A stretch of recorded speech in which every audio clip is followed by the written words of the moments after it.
नमस्कार दोस्तों, स्वागत है आपका एवन जीके स्टडीज़ में। आज की वीडियो में हम लेकर आए हैं हिंदी व्याकरण के टॉप 20 क्वेश्चन आंसर जो सभी परीक्षाओं में अक्सर पूछे जाते हैं। अगर आप किसी भी परीक्षा की तैयारी कर रहे हैं तो ये वीडियो आपकी सहायता करेगी, इसलिए वीडियो को आप लोग पूरा देखें।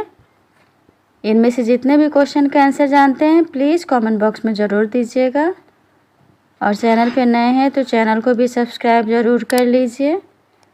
चलिए आगे बढ़ते हैं। आज का आपका पहला सवाल है, पानी विच मीन प्यासी मोही सुनी सुनी आवे हासी में कौन सा अलंकार है? आपके ऑप्शन से ए विभावना, बी अतिशयोक्ति, सी विशेषोक्ति, डी उपमा।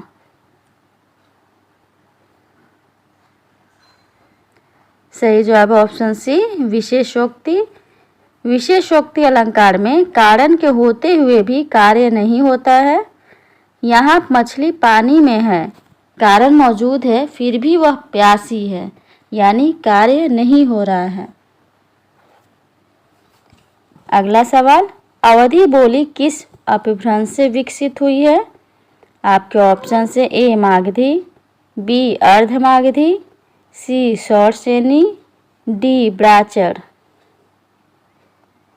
जवाब दीजिए। सही जवाब ऑप्शन बी अर्धमागधी। अवधि बोली अर्धमागधी अपभ्रंश से विकसित हुई है और यह पूर्वी हिंदी उपभाषा वर्ग की एक प्रमुख बोली है। अगला सवाल, कौन सा वाक्य शुद्ध है? आपके ऑप्शन से ए यह आंखों से देखी घटना है, बी यह आंखों देखी घटना है, सी यह आंखों द्वारा देखी गई घटना है, डी यह आंखों द्वारा देखी सुनी घटना है। बताइए इनमें से शुद्ध वाक्य कौन सा है?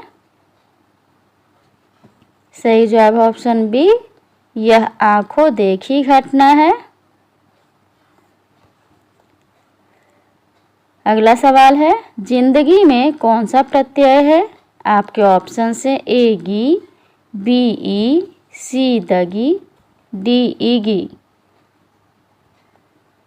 जवाब दीजिए। सही जवाब है ऑप्शन ए गी। जिंदगी में गी प्रत्यय है। अगला सवाल, धन्य धन्य किस प्रकार का व्यय है? आपके ऑप्शन से ए संबोधन बोधक, बी आश्चर्य बोधक, सी हर्ष बोधक, डी शोक बोधक। जवाब दीजिए। सही जवाब ऑप्शन सी हर्ष बोधक। धन्य धन्य हर्ष बोधक अव्यय है।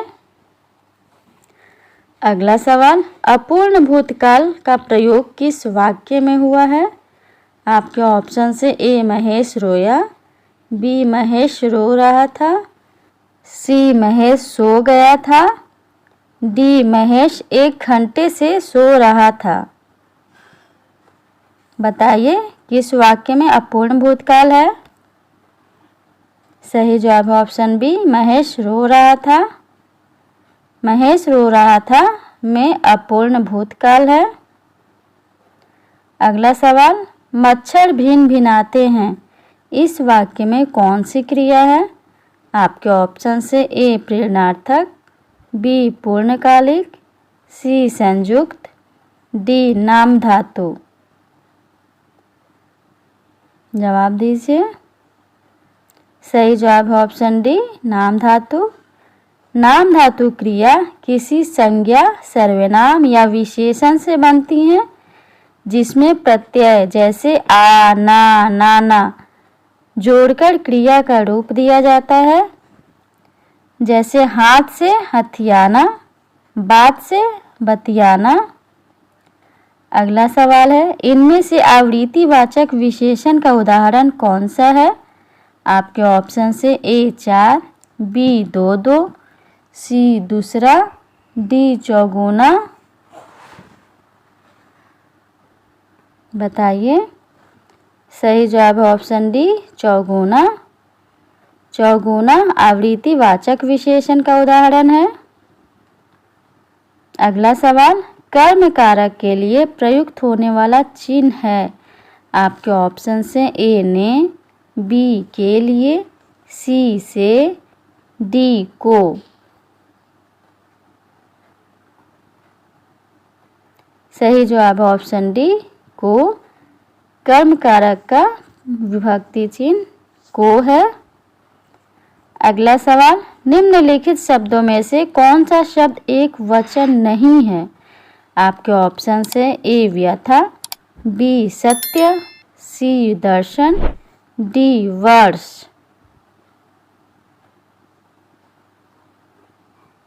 सही जवाब है ऑप्शन सी दर्शन। दर्शन शब्द बहुवचन में प्रयोग होता है।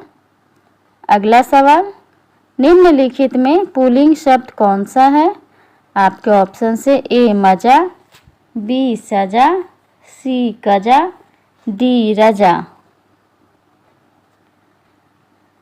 सही जवाब है ऑप्शन ए मजा। मजा शब्द पुल्लिंग शब्द है, शेष स्त्रीलिंग है। अगला सवाल है, हम ताजमहल देखने जाएंगे में हम कौन सा सर्वनाम है। आपके ऑप्शन से ए निजवाचक, बी पुरुषवाचक, सी निश्चयवाचक, डी अनिश्चयवाचक। सही जवाब ऑप्शन बी पुरुषवाचक। हम ताजमहल देखने जाएंगे में हम पुरुषवाचक सर्वनाम है। अगला सवाल, इनमें से भाववाचक संज्ञा कौन सी है।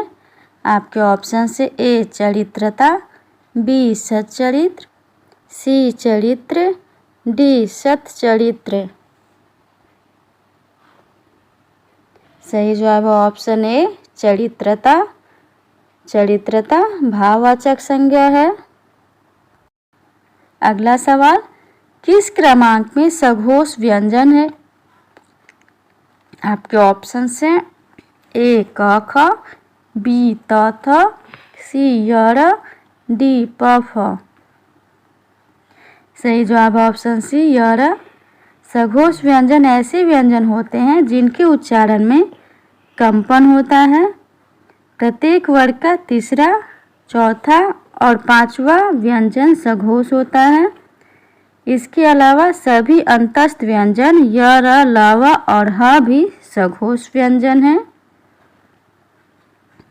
अगला सवाल, मूर्धन्य ह्रस्व स्वर का उदाहरण कौन सा है। आपके ऑप्शन से ए री, बी ए, सी उ, डी छोटी।